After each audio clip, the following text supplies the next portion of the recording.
இந்த வீடியோவில் 17 கீழ்க்கணக்கு நூல்கள் ஒன்றான சிறுபஞ்சமூலம் பற்றி பார்க்க போகிறோம்.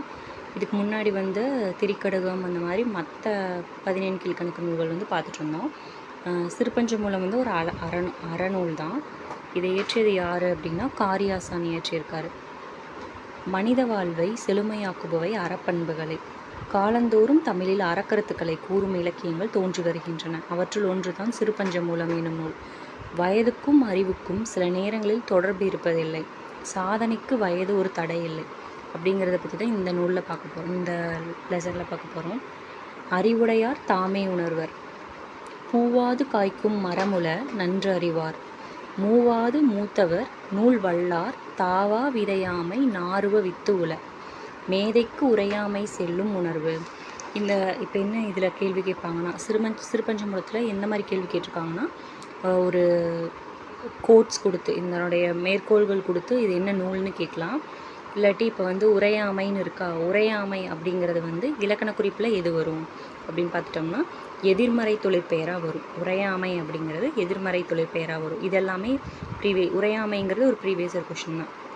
இப்போ அடுத்து தாவா அப்படின்னு இருக்குல்ல, தாவா அப்படிங்கிறது தாவாது அப்படின்னு வரும். அது ஈறுகெட்ட எதிர்மறை பெயரச்சம் இந்த மாதிரி கேட்பாங்க.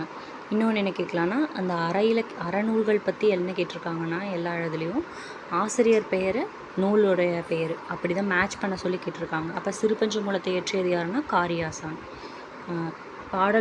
பாடலின் பொருள் பூக்காமலே சில மரங்கள் காய்ப்பதுண்டு. இதை போலவே நன்மை தீமைகளை நன்குணர்ந்தவர் வயதில் இளையவராக இருந்தாலும் அவர் மூத்தவரோடு வைத்து எண்ணத்தக்கவரே ஆவார். பாத்தி அமைத்து விதை விதைக்காமலே தானே முளைத்து வளரும் விதைகளும் உள்ளன. அதை போலவே மேதையரும் பிறர் உணர்த்தாமல் எதையும் தாமே உணர்ந்து கொள்வர். அதுதான் சொல்லியிருக்காங்க. பூவாது காய்க்கும் மரம் உள்ள. பூ பூக்காமல் காயாக இருக்கிறது இருக்குது. அதே மாதிரி வயசில் சின்னவங்களாக இருந்தாலும் மூத்தவர் கூட ஒப்பிட்டுறவங்களும் இருக்காங்க அப்படின்னு சொல்கிறாங்க. அதே மாதிரி ஒரு விதையை போட்டு அது வளரணும் அப்படிங்கிறது இல்லாமல் தானே விதைஞ்சு வரதும் இருக்குது அப்படின்னு சொல்கிறாங்க. அதே மாதிரி மேதையரை பொறுத்தளவு ஒருத்தவங்க சொல்லி தான் அதை பண்ணணும்னு இல்லை, அவங்களுக்கே தானாக அந்த அறிவு வந்துடும் அப்படின்னு சொல்கிறாங்க. பூவாது காய்க்கும் மரமுல நன்று அறிவார். மூவாது மூத்தவர் நூல் வல்லார். தாவா விதையாமை நாறுவ வித்து உல. மேதைக்கு உரையாமை செல்லும் உணர்வு. இதில் நாறுவ அப்படிங்கிறது சொல்லும் பொருளும் முளைப்ப அப்படின்னு வரும். இது கேட்கலாம், ஏன்னா இது கொஞ்சம் டிஃப்ரெண்ட்டாக இருக்குது. நாறுவ அப்படிங்கிறது முளைப்ப, அதை கேட்கலாம். இதுவும் கேட்கலாம். அணி என்ன அணி இருக்குன்னா, பாடலில் எடுத்துக்காட்டு உமை அணி இருக்குது. இந்த 2 லைன் கொடுத்துட்டு இல்லை லாஸ்ட் 2 லைன் கொடுத்துட்டு இந்த பாடலில் என்ன அணி இருக்குது அப்படின்னு கேட்டாங்கன்னா எடுத்துக்காட்டு உமை அணி இதில் இருக்குது. சொல்லும் பொருளும் மூவாது அப்படின்னா முதுமை அடையாமல். நாறுவனா முளைப்ப. தாவா அப்படின்னா கெடாதிருத்தல்.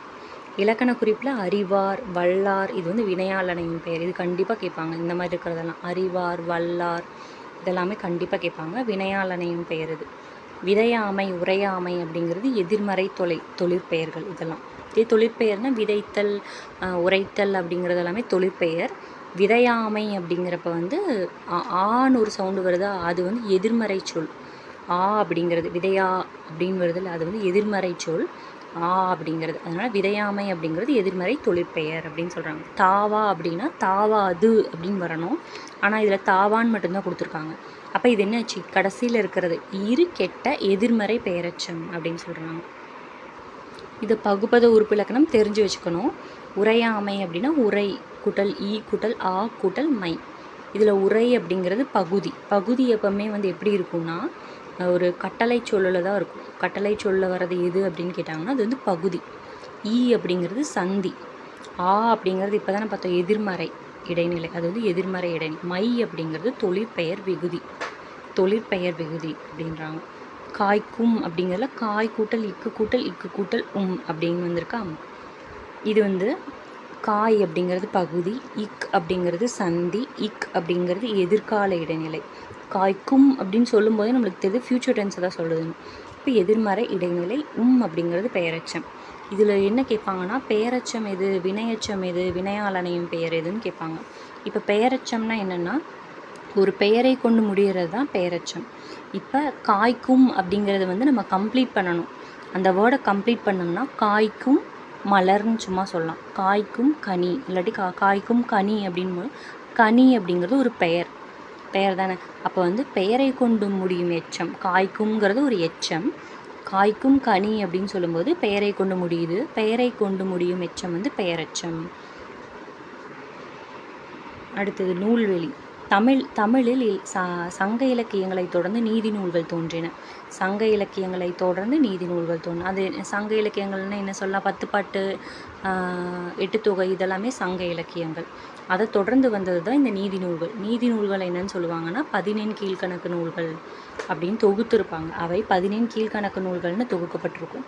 அந்த 14 கீழ்கணக்கு நூல்களில் வந்து மொத்தமாக அரை இலக்கியங்கள் எத்தனை அப்படின்னு கேட்டாங்கன்னா 11 அரை இலக்கியங்களில் அறநூல்கள் 11 அறநூல்கள் இருக்குது. 6 வந்துட்டு அகநூல்கள், அகம் சார்ந்தது 6 நூல்கள், புறம் சார்ந்தது ஒரே ஒரு நூல், அதுதான் களவழி 40. போரை பற்றி இருக்கும், அது ப்ரீவியஸில் கேட்டிருக்காங்க. களவழி 40 எதை பற்றி இருக்கும், போரை பற்றி இருக்கும். அது புறப்பொருள் சார்ந்த நூல் அது அப்படிங்கிறது கேள்வி. அடுத்தது வந்துட்டு மொத்தமாக அறநூல்கள் வந்து 14 கீழ்கணக்கு நூலில் 11 இருக்குது. அதில் ஒன்று தான் சிறுபஞ்சமூலம். அப்புறம் இதனுடைய மீனிங், சிறுபஞ்சமூலத்தினுடைய மீனிங் என்ன அப்படின்னு கேட்டாங்கன்னா 5 சிறிய வேர்கள் என்பது இதன் பொருள். இப்போ மூலம்னு இதில் இருக்குல்ல சிறுபஞ்சமூலத்தில், அது வந்து மூலம் அப்படிங்கிறது வேர் அப்படிங்கிறத குறிக்கிறது தான் மூலம். இது கேட்டிருக்காங்க, வேர் அப்படிங்கிறது. அடுத்தது அவை கண்டங்கத்திரி. அந்த 5 என்னென்னா கண்டங்கத்திரி, சிறுவலு துணை, சிறுமல்லி, பெருமல்லி, நெருஞ்சி. இதை வந்து ஆர்டில் கேட்பாங்க. எப்படி கேட்பாங்கன்னா, இப்போ வந்து கண்டங்கத்திரி, சிறுவழுதுணை, சிறுமல்லின்னு கொடுத்துட்டு இன்னொன்று வந்துட்டு வேறு கேட்கலாம். இப்போ வந்து சுக்கு அப்படின்னு கேட்கலாம். ஏன்னா சுக்கு, மிளகு, திப்பிலி இது 3 திரிக்கடுகத்தில் வரும். அப்போ ஆடு எதுன்னு நம்ம தெரிஞ்சுக்கிறதுக்கு இது நம்ம கரெக்டாக தெரிஞ்சுக்கணும். இந்த 5 படித்து வச்சுக்கணும். இவ்வேர்களான மருந்து உடலின் நோயை போக்குகின்றன. அதுபோல சிறுபஞ்சமூலம் பாடலில் உள்ள 5 கருத்துக்கள் மக்களின் அறியாமையை போக்கி நல்வழிப்படுத்தினவாய் அமைந்துள்ளன. இப்பாடல்கள் நன்மை தருவன, தீமை தருவன, நகைப்புக்கு உரியன எனும் வகையில் வாழ்வியல் உண்மைகளை எடுத்து காட்டுகிறது. அப்போ வந்து இவங்க இப்படி கேட்கலாம், நன்மை தருவன, தீமை தருவன, நகைப்புக்கு உரியன அப்படின்னு எந்த நூல் வந்து எடுத்துக்காட்டுது அப்படின்னு கேட்டுட்டாங்கன்னா சிறுபஞ்சமூலம் அப்படின்னு நம்ம சொல்லணும். சிறுபஞ்சமூலத்தின் ஆசிரியர் யாருன்னா காரியாசான். இவர் வந்து மதுரை தமிழாசிரியர் மாக்காயனாரின் மாணாக்கர். அப்போ மதுரை தமிழாசிரியர் மாக்காயனாரின் மாணாக்கர் யார் அப்படின்னு கேட்டாங்கன்னா நம்ம காரியாசான் தான், மதுரை தமிழாசிரியர். இது காரி அப்படிங்கிறத இவருடைய இயற்பெயர். காரி அப்படிங்கிறது இயற்பெயர். ஆசான் அப்படிங்கிறது வந்து தொழிலின் அடிப்படையில் அமைந்த பெயர். இது கேட்பாங்க, இந்த மாதிரி கேட்பாங்க. ஆசான்னு கேட்டிருக்காங்கல்ல, இது எது பற்றி வந்துச்சுன்னா தொழிலின் அடிப்படையில். இதுலேயே வந்துட்டு விளம்பி நாகனார்னு ஒருத்தர் இருப்பார். அவர் யாருன்னா நான்மணிக்கடிகை எழுதியிருப்பார். அது ஒரு அறநூல் தான். நான்மணிக்கடிகை எழுதியிருப்பார். அவரோட பேரில் விளம்பி அப்படிங்கிறது ஊர் பெயர், அது கேட்டிருக்காங்க. விளம்பி அப்படிங்கிறது ஊர் பெயர், நாகனார் அப்படிங்கிறத இயற்பெயர். இன்னொன்று இருக்குது மூன்றுரை அரையனார் அப்படிங்கிறது. அது யார் எழுதுனாங்கன்னா அவர் என்ன எழுதியிருப்பார்னா பழமொழி 400 எழுதியிருப்பார். மூன்றுரை அப்படிங்கிறது வந்து அவரோட ஊர் பெயர். அரையனார் அப்படிங்கிறது குடிப்பெயராக இருக்கலாம், இல்லாட்டி ஒரு அரசனை குறிக்கிறதா இருக்கலாம் அப்படிங்கிறதும் சொல்லியிருப்பாங்க. இதில் வந்து காரி அப்படிங்கிறத இயற்பெயர், ஆசான் அப்படிங்கிறது தொழிலின் அடிப்படையில் அமைஞ்ச பெயர் அப்படின்னு சொல்லியிருக்காங்க. மாக்காரி ஆசான் அப்படின்னு பாயிர செய்யுள் இவரை சிறப்பிக்குது. என்ன நூல் சொல்லுதுன்னா மாக்காரி ஆசான்னு பாயிர செய்யுள் வந்து இது வந்து சொல்லுது அப்படின்னு சொல்கிறாங்க. அடுத்தது இதில் வந்து காரியாசான் கூட சமகாலத்தவர். ஒரு சாலை மாணாக்கர் யார் அப்படின்னா இவரும் காரியாசானும் கனிமேதாவியார், இவங்க 2 பேரும் ஒரு சாலை மாணாக்கர். ஒரே ஏஜில் இருந்து ஒரு படித்தவங்களாக இருப்பாங்க, ஒரே ஸ்கூலில் படித்தவங்க அந்த மாதிரி சொல்லுவாங்க. காரியாசானும் கனிமேதாவியார். அவர் யார், கனிமேதாவியார் யாருன்னா ஏலாதி இயற்றியிருப்பார். ஏலாதி இருக்குல்ல, அது ஒரு அறநூல். அதை இயற்றியவர் யாருன்னா கனிமேதாவியார். அடுத்தது சாதனைக்கு வயது தடை அன்று. 10 வயதுக்குள்ளாகவே சொற்பொழிவு நிகழ்த்தப்படவும் ஆற்றல் பெற்றவர் யாருன்னா நம்ம வள்ளலார் வந்து 10 வயதுக்குள்ளேயே சொற்பொழிவு நிகழ்த்தவும் பாடவும் ஆற்றல் பெற்றவர் தான் வள்ளலார். 11 வயதிலேயே அரசவையில் கவிதை எழுதி பாரதி என்னும் பட்டம் பெற்றவர் யாருன்னா பாரதியார் 11 வயசுலேயே பாரதின்ற பட்டத்தை வந்து வாங்கியிருக்காரு அப்படின்னு சொல்கிறாங்க. 15 வயதிலேயே பிரெஞ்சு இலக்கிய கழகத்துக்கு தமது கவிதைகளை எழுதி அனுப்பியவர் யாருன்னா விக்டர் ஹியூகோ அப்படிங்கிறவர். விக்டர் ஹியூகோ வந்து 15 வயதில் வந்து ஃப்ரெஞ்சு இலக்கிய கழகத்துக்கு கவிதை எழுதி அனுப்பியிருக்காங்க. 15 வயதில் கவிதை எழுதியிருக்காரு யார்? Victor Hugo. அது ஃப்ரெஞ்சு இலக்கிய கழகத்துக்கு அனுப்பிச்சிருக்காரு. 16 வயதில் தமது தந்தையின் போர்ப்படையில் தளபதியானவர் தான் மாவீரர் அலெக்சாண்டர்.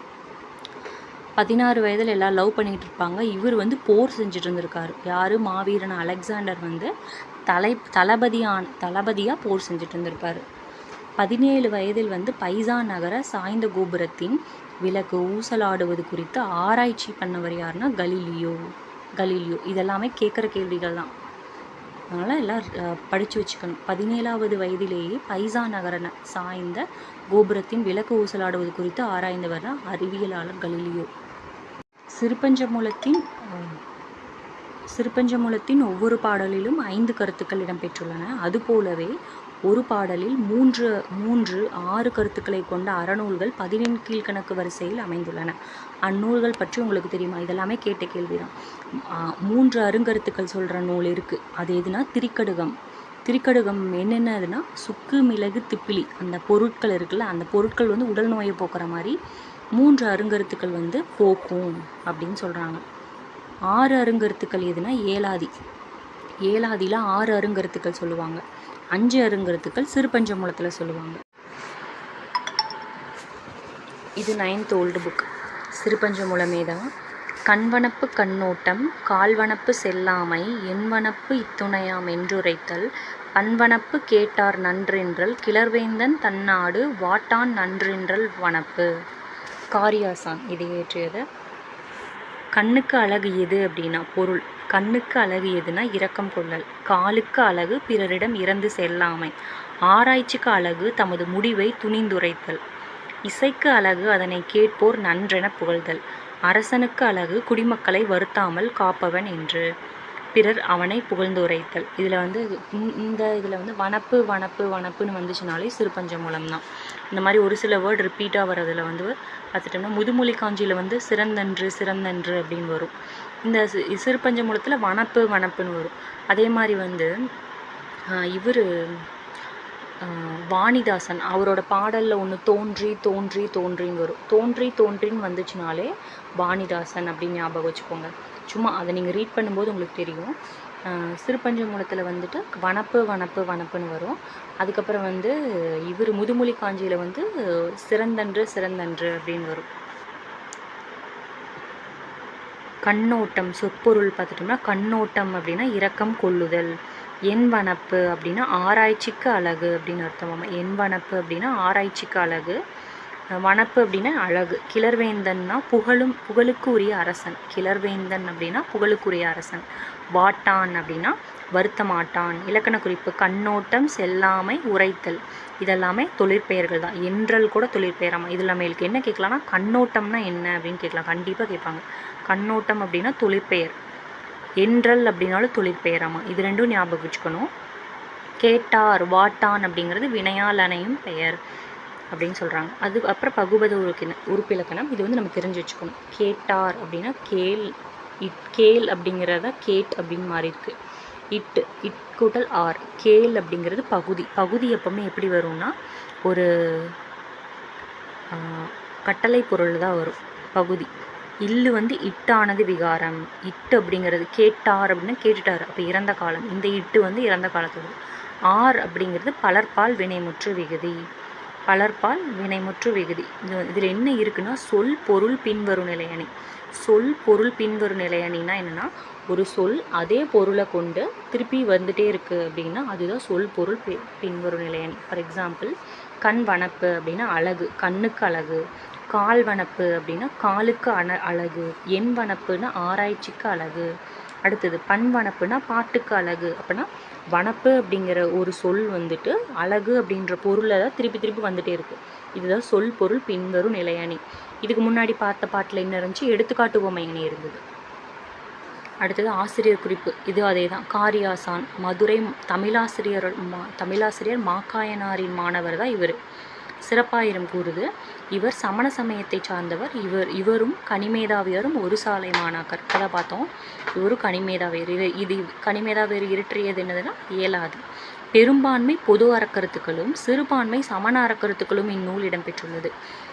இது 17 கீழ்கணக்கு நூல்கள் வந்து மேக்சிமம் முக்கால்வாசி எல்லாமே எதை சார்ந்ததுன்னா சமண நூல்னு சொல்கிறாங்க, சமணத்தை சார்ந்தது.